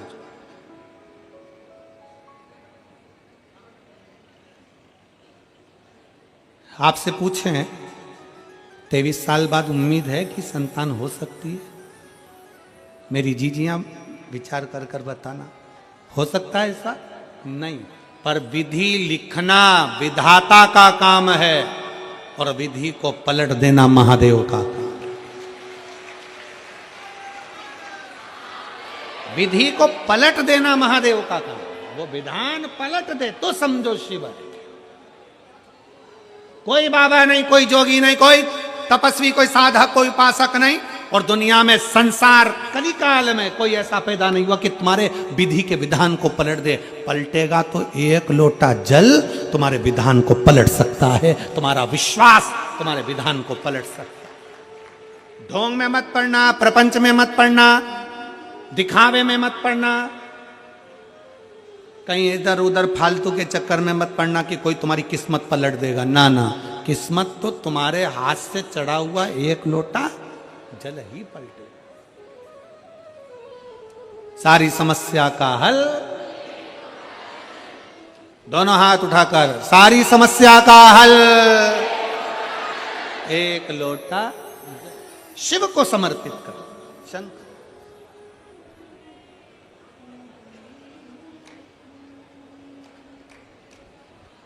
मेरे भोले बाबा ने हाथ फैलाए, बाहें फैला दी। मेरे शंकर ने जैसे बाहें फैलाई, भृगु ऋषि पास में आए। शिव महापुराण की कथा कहती है जैसे एक पिता बेटा कह रहा है मुझे अपनी जायदाद देना। 3 मित्र बन गए, ताली, थाली और प्याली। 3 मित्र बने और पूरे पंडाल में बैठे हुए लाखों शिव भक्तों से निवेदन है, अपने भीतर शिव के चरणारविंद की प्रीति को बढ़ाओ, विश्वास बढ़ाओ। अपने अंदर हमारे कहने से तुम नशा नहीं छोड़ोगे, हम जानते हैं, पर अपने भीतर से नशे को त्यागने की आदत बनाओ, अपने भीतर से। और जब अपने भीतर से नशे को त्यागने की आदत बनाओगे तो निश्चित है कि नशा छूटेगा, जो छूट जाएगा। प्रीत बाबा से जोड़ो, शंकर से जोड़ो, उसकी भक्ति से जोड़ो। और शंभु शरणे पड़ी मांगू घड़ी रे घड़ी, दुख काटो दया करीने दर्शन आपो। शंभु शरणे पड़ी मांगू घड़ी रे घड़ी, दुख काटो दया करीने दर्शन आपो। बेटे के 3 मित्र बन गए। तीनों ने उसका पूरा धन, पूरी प्रॉपर्टी जो बेच कर गया था, पूरा की पूरा पैसा ताली थाली और प्याली के मित्रों ने बर्बाद कर दिया। कंगाल हो गया, 3 साल में रोड पर आ गया। रोड पर कितना साल लगा? जम के बोलो जरा। 3 साल में रोड पर आ गया। और फिर निवेदन शिव महापुराण के माध्यम से, दुकान रोड पर है, अच्छी है, चलेगी। मकान रोड पर है, अच्छी है, चलेगी। दुकान रोड पर है, अच्छा है, मकान रोड पर है, चलेगा, पर इंसान रोड पर कभी नहीं चलेगा। मनुष्य रोड पर आकर खड़ा हो जाए, उसके पास ना घर है, ना दुकान है, ना जमीन है, ना जायदाद है, एकदम सब कुछ बर्बाद हो जाए, रोड पे आ जाए, किसको अच्छा लगेगा? किसकी श्रेष्ठता?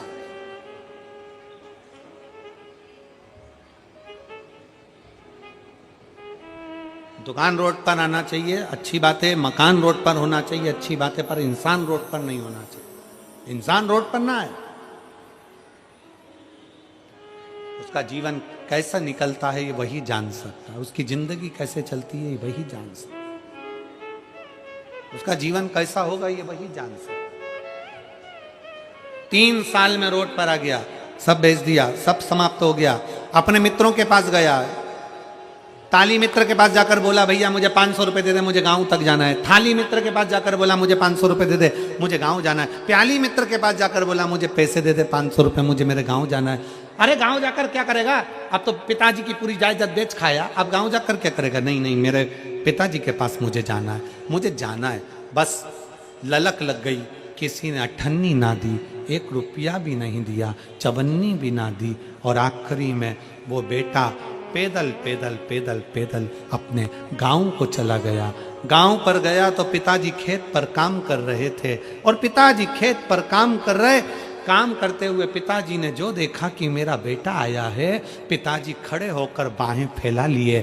बड़े बेटे ने कहा पापा ये सब कुछ बर्बाद कर कर आया है। पिताजी ने कहा भले बर्बाद कर आया, पर आ तो मेरे पास गया है, मैं वापिस आबाद कर दूंगा इसको। वापिस आबाद, इसको बाप कहते हैं, पिता कहते हैं। आप दुनिया में कहीं पर भी ठोकर खाया, कितनी भी लोग ठोकर तुमको लगा दे, कितना भी दुख दे दें, दुनिया के लोग कितना भी कष्ट दे दें, आखिरी में अगर आप सारी दुनिया की ठोकर खाकर मेरे महादेव को 1 लोटा जल चढ़ाओगे ना, तो वो महादेव भी तुम्हें बाहों से लगा लेकर तुम्हारा कल्याण कर देगा। बाप है वो, पिता है वो, हृदय से लगा लेता तो पिता अपने हृदय से लगा लेता।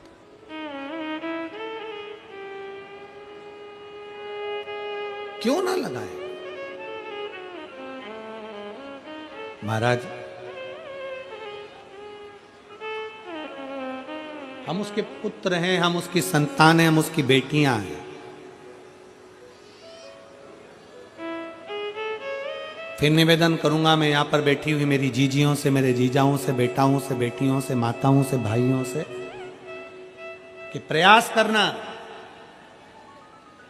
शंकर जी के मंदिर में जब 1 लोटा जल चढ़ाने के लिए जाओ तो ये विश्वास लेकर जाना कि हम अपना मन की बात, हम अपने हृदय की बात अपने महादेव को अपने दिल से कहने के लिए जा रहे हैं, जैसे एक मायके में अपनी बेटी अपने बाप से कहने के लिए जाती है।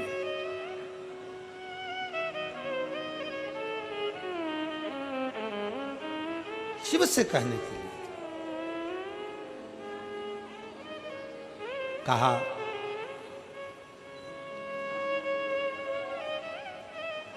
भगवान शंकर की कथा जब तुम दिल से कहोगे, बाबा को दिल से प्रार्थना करोगे, दिल से निवेदन करोगे, क्यों ना सुनेगा? क्यों नहीं सुनेगा?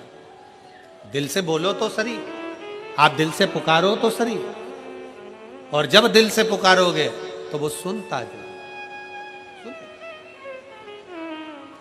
आ जाओ।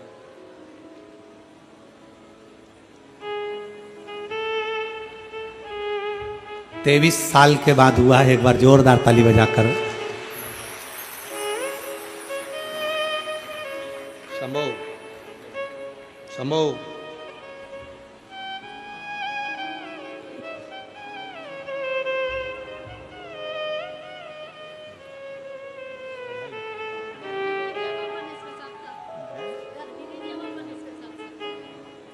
दीदी बोल रही हैं किराए के मकान रहते थे, ये तो आया ही आया, भोले बाबा ने गिफ्ट में एक मकान भी दिलवा दिया।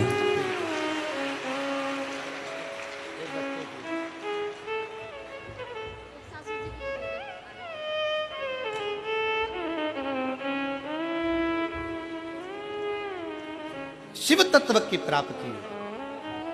भगवान देवाधिदेव महादेव ने अपनी बाहें फैला ली भृगु बाबा को गले लगाने के लिए। भृगु ऋषि को गले लगाने के लिए जैसे ही बाहें फैलाई, वैसे ही भृगु ऋषि पास में तो खड़े ही थे।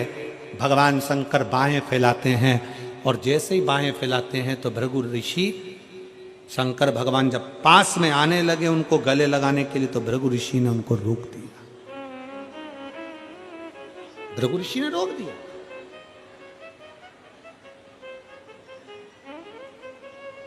भृगु बाबा ने कहा आप मेरे पास मत आइए, आप मेरे नजदीक में ना आइए। पार्वती जी देखकर स्तुब्ध हो गई, मां जगत जननी देखकर स्तुब्ध।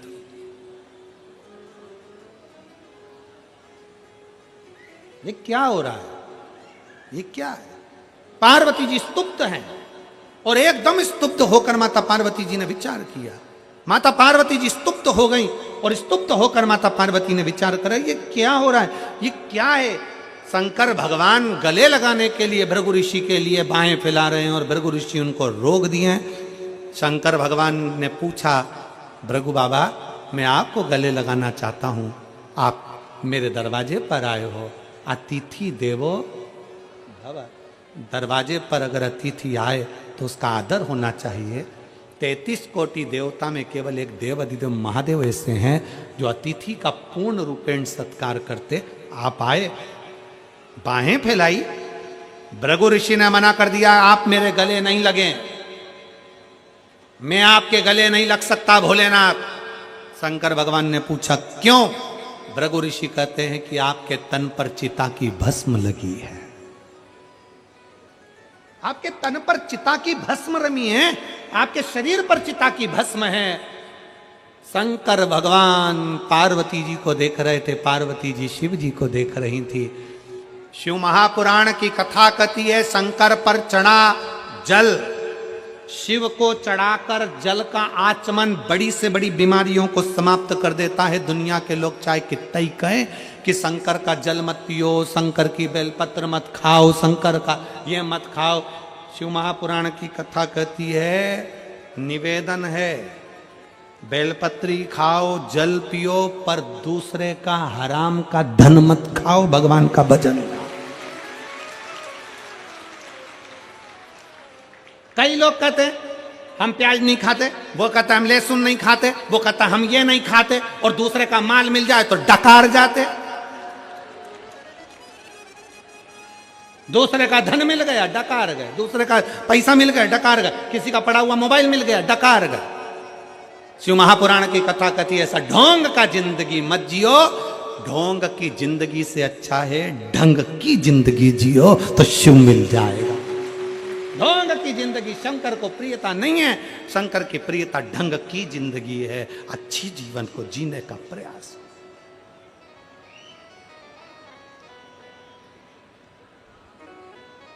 अच्छे जीवन को जीने का प्रयास।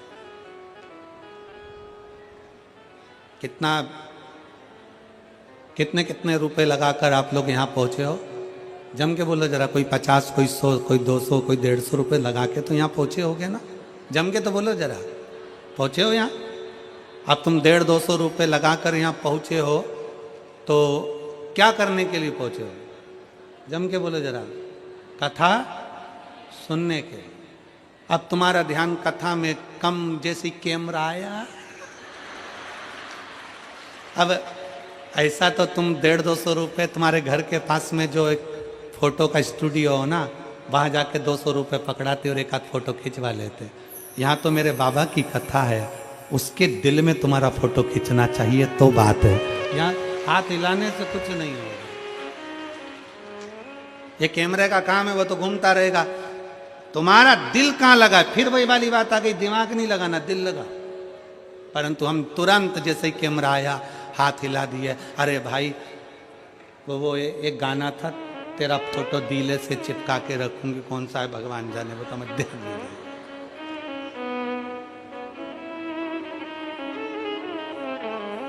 उसके हृदय से लगता। शिव तत्व की प्राप्ति दिल से आयो। 150 रुपए खर्च कर कर आयो, इसलिए बहुत सावधानी। तुम्हारे 50 रुपए खर्च हुए हैं ना, तो हमको ध्यान रखना पड़ता है कि तुम दिल तो लगा लो बाबा से।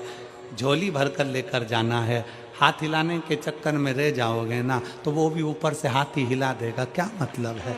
इसलिए लेकर जाओ, बहुत बहुत सावधानी। बहुत दूर दूर से आयो, बड़ी मुश्किल से, और कितनी लाखों की भीड़ में आयो, तुम लोग सावधानी से कथा सुनो, दिल से सुनो। हर हर महा बोल बम का नारा है, सारी समस्या का हल एक लोटा जल। दिल से सुनो। जैसे ये माला वाला भैया आता है ना, ये फिरोजाबाद का है। आप लोगों, कई लोगों को तो मालूम है, फिरोजाबाद का है माला वाला, फूल माला वाला। छोटी सी गुमठी थी, काम नहीं चलता था। बाबा के धाम आया, कुबरेश्वर धाम, व्यासपीठ पे एक बेलपत्र फिरोजाबाद से ले आया था चढ़ाने के लिए। एक फूल ले आया था, उस समय कुछ भी नहीं था, एक फूल, एक बेलपत्र। बाबा से विनय कर कर गया कि एक व्यासपीठ पे चढ़ा रहा हूं, ऐसी कृपा करना कि मेरा व्यापार सब दूर फैले। तो मैं जहां जहां कथा होगी प्रत्येक व्यासपीठ पर जाऊंगा। और आज 4 साल 5 साल हो गए लगातार हर कथा की व्यासपीठ पर वो माला लेकर पहुंचता। बाबा ने ऐसा हाथ पकड़ा कि दिल्ली में भी काम चल गया, फिरोजाबाद में भी चल गया, आगरा में भी चल गया, ग्वालियर में भी चल गया। आज जगह जगह उसका काम इतना चल गया कि बाबा हाथ पकड़ लिया। दिल से सुनो, दिल से प्रार्थना करो, दिल से विनय करो।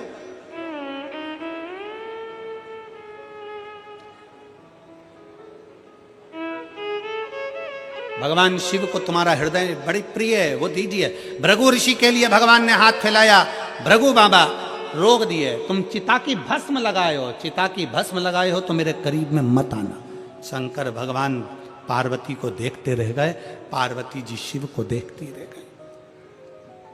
मेरे करीब में मत आना, तुमने चिता की भस्म लगाई, तुम चिता की भस्म लगाए हो, मेरे पास में ना आए। शिव जी को थोड़ा सा क्रोध तो आया, क्रोध आया। मैं क्या पहना हूं, मैंने कैसे कपड़े पहने, ये मेरे ऊपर निर्भर करता। आप किसी के वस्त्र को देखकर ताना नहीं दे सकते, आप किसी के आभूषण को देखकर अपशब्द नहीं कर सकते, आप किसी के आभूषण और वस्त्रों को देखकर कुछ बोल नहीं सकते। हां, पति पत्नी आपस में बैठे हों और पति पत्नी आपस में बात कर रहे हो एक दूसरे के वस्त्र आभूषण की, तो बात दूसरी होता है। एक पत्नी ने नई नई साड़ी पहनी, बड़ी सुंदर साड़ी पहनी, और पति के पास आकर खड़ी हो गई। सुंदर सी साड़ी पहनकर पति से पूछा मैं कैसी लग रही हूं। पति अपने ऑफिस जा रहा था, कुछ बोला नहीं।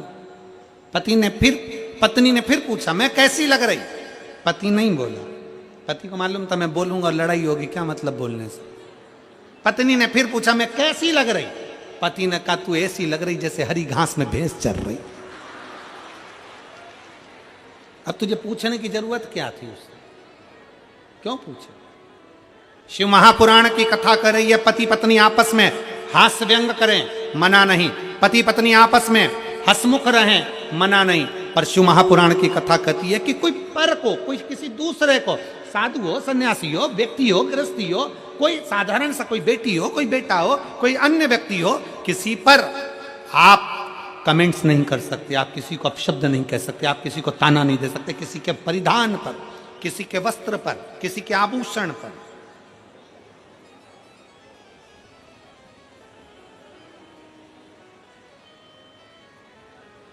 और आज भृगु ऋषि ने कह दिया भगवान शंकर से, भोलेनाथ जी से, रुकिए, वहीं ठहर जाओ, आपके शरीर पर चिता की भस्म लगी है, आप मुझसे चिपकेंगे, चिता की भस्म मुझे लग जाएगी। शंकर भगवान को क्रोध तो आया, शिव ने क्रोध को संयम करा और शंकर भगवान ने उसी समय पर गंगा के जल का स्पर्श कर कर कहा, सुनो भृगु ऋषि, मेरे तन पर चढ़ी हुई भस्म, मेरे तन से लगा हुआ एक एक रुद्राक्ष, मेरे तन से लगी गंगा, मेरे तन से लगी भस्म, सुनो भृगु ऋषि, ये वो भस्म चिता की तुम कह रहे हो चिता की भस्म है, ये चिता की भस्म अगर मेरे शरीर से लग कर जाएगी तो करोड़ों का खजाना बनकर जाएगी। ये चिता की भस्म साधारण नहीं है। महाकाल बाबा को, काशी विश्वनाथ बाबा को जो भस्म चढ़ती है वो भस्म साधारण नहीं होती, उस भस्म का भी बड़ा भाव है कि वो भस्म भी करोड़ों की है। वो गंगा का जल जो भगवान शंकर के शरीर से बहकर निकलता है, वो गंगा का जल साधारण नहीं है। अंतिम क्षण में दुनिया के लोग कुछ नहीं ढूंढते, केवल गंगा का जल ही ढूंढते हैं, केवल गंगा का।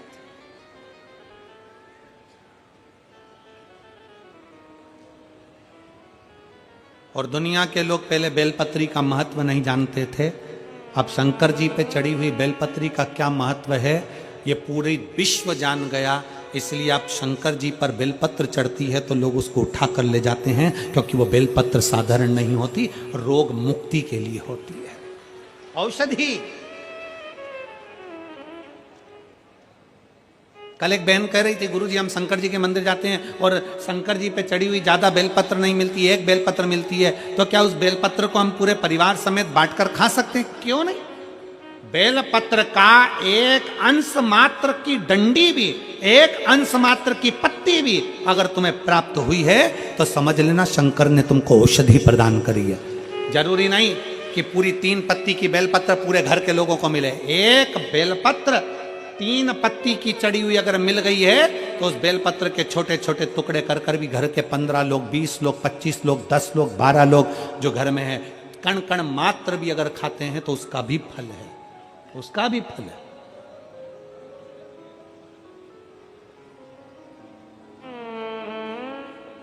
शिव कथा कर रही, बाबा ने कह दिया मेरे तन पर चढ़ी हुई एक एक सामग्री करोड़ों की है, विभव।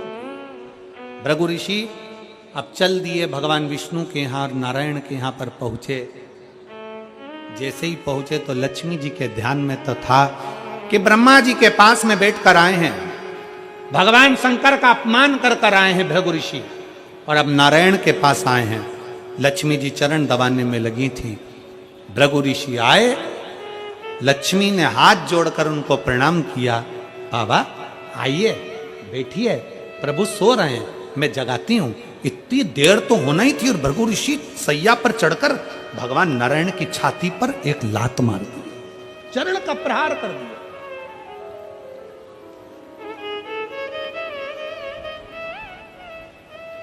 चरण का प्रहार। भगवान के नेत्र खुल गए, भृगु ऋषि को देखा बाबा ने, भगवान नारायण ने भृगु ऋषि से कहा आपके चरण में चोट लग गई होगी, आप सैया पर बैठिए, लक्ष्मी जाओ चंदन लाओ, चरण में लगाना है भृगु ऋषि के। लक्ष्मी जी कहती है चोट तुम्हें लगना चाहिए क्योंकि तुम्हें लात मारी है। भगवान कहते हैं नहीं लक्ष्मी,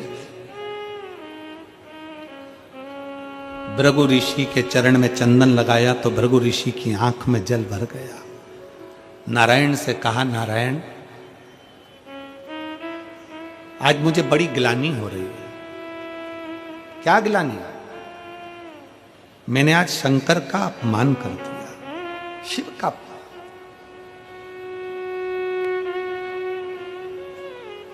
अब मैं शिव के सामने कैसे जाऊंगा?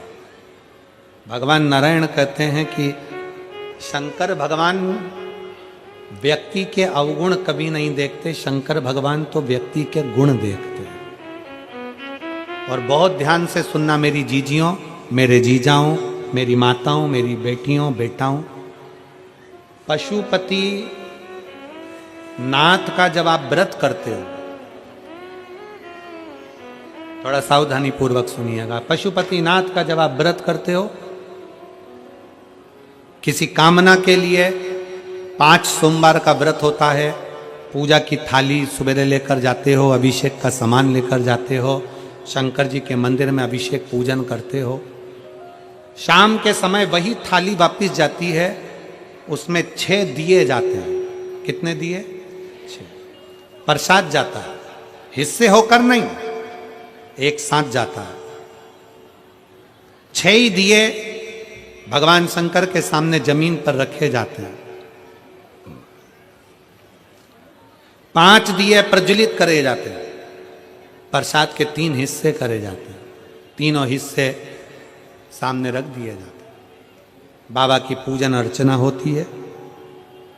उसमें से जो बिना जला हुआ दिया है वो दिया वापस थाली में रखा जाता है। प्रसाद का एक हिस्सा थाली में रखा जाता है, बाकी का बाबा से प्रार्थना कर कर वहीं छोड़ा जाता है। बाबा आज मेरा पहला पशुपति व्रत है। कड़ैया में, भगोनी में तुमने जो प्रसाद बनाया है, जितना प्रसाद बनाया वो पूरा की पूरा मंदिर में जाना चाहिए। ऐसा नहीं कि उसमें से आधा घर पे छोड़ दिया, बच्चों के काम आ जाएगा, आधे में से आप लेकर जा रहे हो। अगर आधा छोड़ देते हो तो प्रसाद का तो 2 हिस्सा तुम ही हो गया, तो वो स्वीकार नहीं होता। जितना, इसलिए उतना ही बनाओ जितना मंदिर में लेकर जाना है। कटोरी 2 कटोरी जितना आपको ले जाना उतना बनाओ। ज्यादा बन भी गया है तो पूरा लेकर जाओ, घर छोड़ना नहीं प्रसाद को।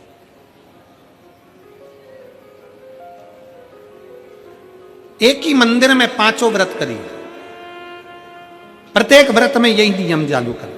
5वां व्रत हो, एक श्रीफल भेंट बाबा को समर्पित करो। 108 चावल के दाने हो, मूंग के दाने हो, पत्ती फूल की हो, बेलपत्ती हो, जो भी तुम बाबा को चढ़ा सकते हो, 108 बाबा को दे दीजिए।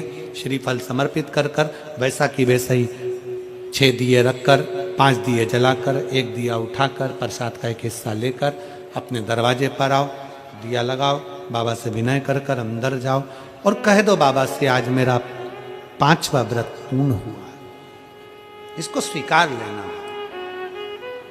इसको स्वीकार। बहुत कामना लेकर आई हूं बाबा, बहुत दुखी हूं।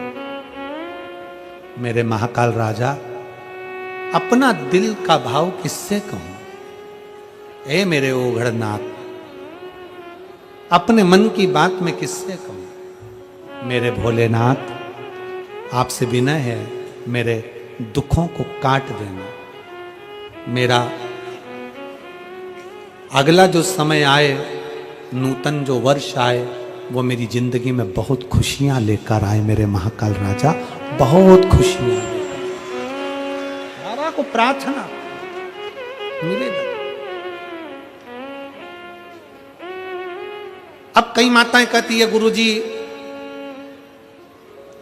हमारी पूजन की थाली में ये कमी रह गई थी, वो पड़ोसन की थाली में ये सब कुछ था। कोई माताएं कहती हैं कि हमारे पूजन में ये कमी रह गई, उनकी थाली में ये था। शिव महापुराण की कथा कहती है पशुपतिनाथ के व्रत में हल्दी ले जाना भूल गए, चंदन ले जाना भूल गए, या कुछ सामान ले जाना भूल गए, दिए जरूर होना चाहिए। प्रसाद का 3 हिस्सा जरूर होना चाहिए। बाकी का अगर कुछ भूल गए तो बाबा तुम्हारे अवगुण नहीं देखेगा, बाबा तुम्हारा गुण देखेगा, अवगुण नहीं देखेगा। बस उससे जाकर जब पशुपति व्रत करो ना तो एक स्तुति उसके सामने जरूर करो, भोलेनाथ दया